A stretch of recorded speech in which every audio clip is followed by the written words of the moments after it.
Imaginez-vous allongé dans votre lit ce soir, exactement comme vous l'avez fait des milliers de fois auparavant. Vous fermez les yeux, votre respiration devient plus lente, votre corps s'enfonce doucement dans le matelas, et sans le savoir, cette nuit pourrait être différente. Aucun avertissement, aucune douleur dont vous vous souviendrez, aucun signe, juste le silence. C'est une réalité qui dérange, mais qui arrive bien plus souvent que la plupart des gens ne le pensent. Chaque année, des centaines de milliers d'adultes de plus de 50 ans s'endorment et ne se réveillent jamais. Des crises cardiaques, des AVC, survenant pendant le sommeil, sans bruit, sans témoin, sans seconde chance. Et voici ce qui rend cela encore plus troublant. Dans une grande partie des cas, ce n'est ni la malchance, ni une maladie rare, ni uniquement la génétique. C'est quelque chose de beaucoup plus discret. Quelque chose que ces personnes faisaient chaque nuit en pensant que c'était totalement sans danger. Dans les prochaines minutes, je vais vous montrer les habitudes nocturnes qui transforment silencieusement votre sommeil en l'un des moments les plus dangereux de la journée pour votre cœur et votre cerveau. Et surtout, je vais vous montrer ce que vous pouvez changer dès ce soir pour réduire considérablement ce risque. Ce que vous allez entendre n'est pas une exagération. Ce n'est pas de la peur inutile. C'est la réalité médicale expliquée de manière claire, concrète et directement applicable. Je suis le docteur Anderson.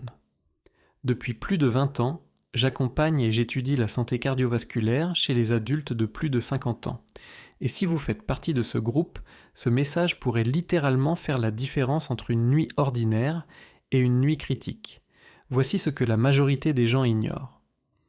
La nuit est le moment où votre système cardiovasculaire est le plus vulnérable. Entre 1h et 6h du matin, le corps traverse une phase délicate. Votre tension artérielle est censée baisser naturellement. Votre fréquence cardiaque ralentit, votre système nerveux passe en mode récupération. Votre cerveau, lui, travaille en silence pour éliminer les toxines accumulées pendant la journée. C'est un moment de réparation profonde, mais lorsque certaines habitudes perturbent ce processus, ce moment de réparation devient un moment de fragilité extrême. Commençons par une habitude que presque tout le monde considère comme normale. Manger tard et manger lourd. Après une longue journée, il est tentant de se faire plaisir le soir. Un repas copieux, parfois tardif, souvent riche. Cela semble anodin. Pourtant, après 50 ans, ce simple choix peut avoir des conséquences importantes. Lorsque vous mangez tard, votre système digestif demande un afflux sanguin important. Votre cœur doit travailler davantage pour alimenter votre estomac et vos intestins. Votre tension artérielle, au lieu de baisser, augmente. Votre métabolisme s'active alors qu'il devrait ralentir. En d'autres termes, vous obligez votre cœur à rester en activité au moment précis où il devrait se reposer. Des études ont montré que les personnes qui dînent tard régulièrement présentent un risque nettement plus élevé d'événements cardiovasculaires nocturnes.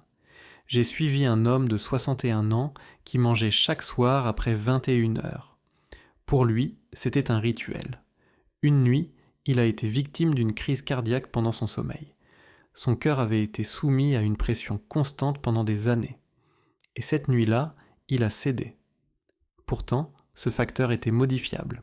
Passons maintenant à une autre habitude encore plus silencieuse, mais tout aussi dangereuse. La mauvaise gestion des médicaments. Si vous prenez un traitement pour la tension artérielle, le cholestérol ou la fluidification du sang, le moment et la régularité de la prise sont essentiels. Votre tension artérielle suit un rythme biologique précis. Elle doit baisser la nuit. Mais chez beaucoup de personnes, ce mécanisme est perturbé. On parle alors d'hypertension nocturne et c'est un facteur majeur de risque. Lorsque les médicaments ne sont pas pris correctement, la pression peut monter silencieusement pendant le sommeil. Ces pics peuvent fragiliser les artères, provoquer des ruptures de plaques et déclencher des caillots. J'ai accompagné un patient qui oubliait régulièrement ses comprimés du soir. Il pensait que ce n'était pas grave puisqu'il se sentait bien. Une nuit, il a subi un AVC sévère. Il a survécu, mais avec des séquelles irréversibles. Ce genre de situation n'est pas rare, la régularité n'est pas un détail, c'est une protection vitale. Maintenant, parlons d'un danger encore plus sous-estimé, l'apnée du sommeil. C'est l'un des troubles les plus fréquents, et pourtant l'un des moins diagnostiqués. Pendant la nuit, la respiration s'arrête brièvement, parfois pendant plusieurs secondes. Chaque arrêt provoque une chute du taux d'oxygène dans le sang. Et à chaque chute, le corps déclenche une réaction d'urgence. Le cœur accélère brusquement, la tension monte, les hormones du stress envahissent l'organisme, et cela peut se produire des dizaines, voire des centaines de fois par nuit. Imaginez l'impact sur votre système cardiovasculaire. Des études ont montré que l'apnée du sommeil non traitée multiplie considérablement le risque d'AVC et de crise cardiaque. Le problème, c'est que beaucoup de personnes ne savent même pas qu'elles en souffrent.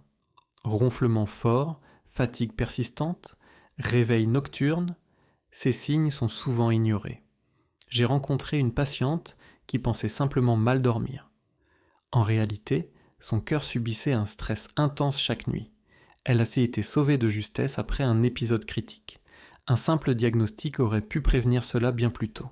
Passons maintenant à une habitude que beaucoup adoptent volontairement, pensant bien faire. Se coucher sans boire suffisamment. Avec l'âge, la sensation de soif diminue.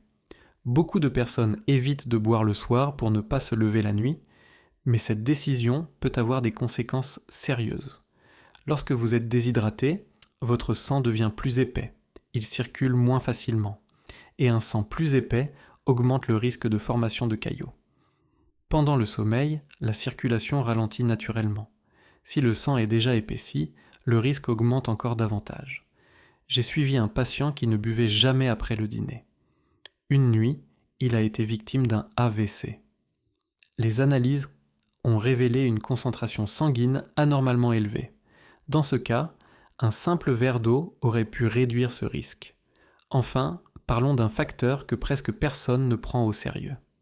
La température de la chambre. Elle influence directement votre système cardiovasculaire. Si la pièce est trop chaude, votre corps lutte pour se refroidir. Votre fréquence cardiaque augmente, vous perdez des liquides. Cela crée un stress supplémentaire pour votre cœur. A l'inverse, si la pièce est trop froide, les vaisseaux sanguins se contractent. La pression augmente. Le cœur doit travailler plus intensément. Dans les deux cas, l'équilibre est perturbé. La température idéale se situe entre 18 et 22 degrés. Ce n'est pas une question de confort, c'est une question de sécurité. Maintenant, voici la partie la plus importante. Vous pouvez agir. Dès ce soir, imaginez une routine simple. Un dîner plus léger, pris plus tôt. Une hydratation adaptée. Des médicaments pris avec rigueur. Un environnement calme, une température maîtrisée et, si nécessaire, une évaluation de votre sommeil. Ces ajustements peuvent réduire considérablement le stress cardiovasculaire pendant la nuit. Le sommeil devrait être un moment de réparation, pas un moment de risque. Retenez ceci.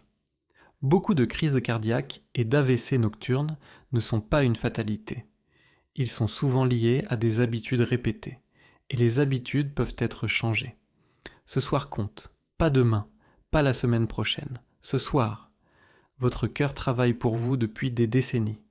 Il mérite d'être protégé, même pendant que vous dormez. Avant de partir, j'aimerais vous demander quelque chose de simple. Si ce message vous a aidé, abonnez-vous, aimez cette vidéo, et surtout, écrivez en commentaire « Je change ça ce soir ».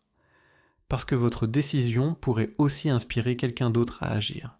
Et parfois, une simple prise de conscience peut sauver une vie. Je suis le Dr Anderson. Prenez soin de votre cœur, même dans le silence de la nuit.